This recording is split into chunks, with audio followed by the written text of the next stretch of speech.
वास्तु में ईस्ट और north facing को प्रेफरेंस दिया गया है।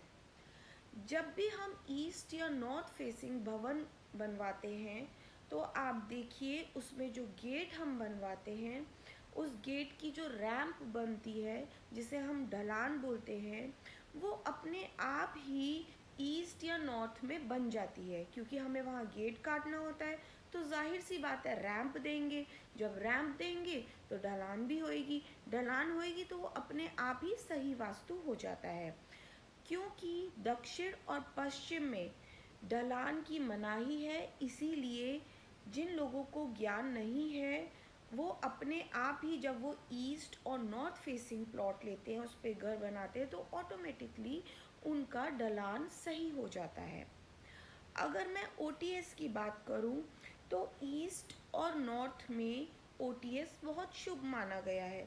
तो जब भी हम नॉर्थ या ईस्ट फेसिंग प्लॉट लेके उस पर घर बनाते हैं तो जाहिर सी बात है हम ओटीएस आगे की तरफ ही देंगे, जो कि खुद ब खुद सही वास्तु हो जाता है। और ओटीएस देने की वजह से वो जगह हल्की हो जाती है, जो कि वास्तु में बहुत ही शुभ मानी गई है। और जब हमने अगर उस जगह पे ओटीएस दे दिया, जगह हल्की कर दी, तो जाहिर सी बात है उस जगह पर ऊंचा निर्माण भी नहीं होगा, जो कि वास्तु में मना है। तो इसीलिए वो खुद ब खुद वास्तु दोष से रहित हो जाती है। अब अगर मैं बोरिंग की बात करूं तो अधिकतर लोग बोरिंग आगे की तरफ करवाते हैं। तो जब हम ईस्ट और नॉर्थ फेसिंग प्लॉट लेकर भवन बनवाते हैं तो बोरिंग भी अपने आप आगे की तरफ करवा के वास्तु दोष से मुक्त हो जाते हैं। एक सबसे इम्पॉर्टेंट चीज़ जो होती है वो होती है सनलाइट।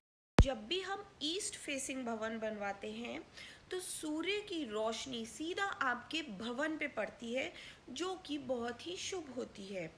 जो सुबह की सूरज की रोशनी होती है वो मनुष्य को ही नहीं बल्कि उसके पूरे भवन को हील कर देती है। उस रोशनी में जो अमृत होता है आपके जब भवन पे पड़ता है तो बहुत ही शुभ माना जाता है। और जाहिर सी बात है जब हमने ईस्ट फेसिंग प्लॉट लिया, सूरज की रोशनी वहाँ पे आ रही है, तो हम खिड़कियाँ भी फ्रंट में ही बनवाएंगे, तो वो वास्तु भी खुद ब खुद अपने आप वास्तु दोष से मुक्त हो जाता है। अधिकतर लोग कहते हैं कि हमारा साउथ फेसिंग भवन है लेकिन वहाँ पे भी सूरज की रोशनी आती है। तो मैं उनको ये बताना चाहूँगी कि जो सूरज की रोशनी सुबह की आती है वो अमृत से भरी होती है, लेकिन 12 बजे के बाद जो सूरज की रोशनी आती है वो क्योंकि सूरज अस्त होने वाला होता है तो वो वेस्ट से होता है, तो साउथ वेस्ट में उसकी रोशनी भरपूर आती है, लेकिन वो विष से भरी होती है जिसको हम अल्ट्रा वायलेट रेज बोलते हैं, जो कि हार्मफुल होती है। इसीलिए दक्षिण दिशा का भवन और पश्चिम दिशा का भवन लोग प्रेफर नहीं करते और हम भी मना करते हैं।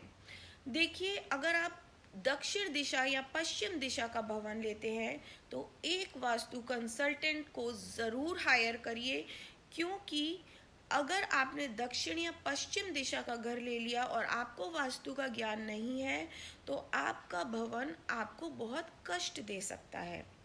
वास्तु अनुकूल बना भवन आपके लिए बहुत लाभकारक होता है, सुख संपदा प्रदान करता है।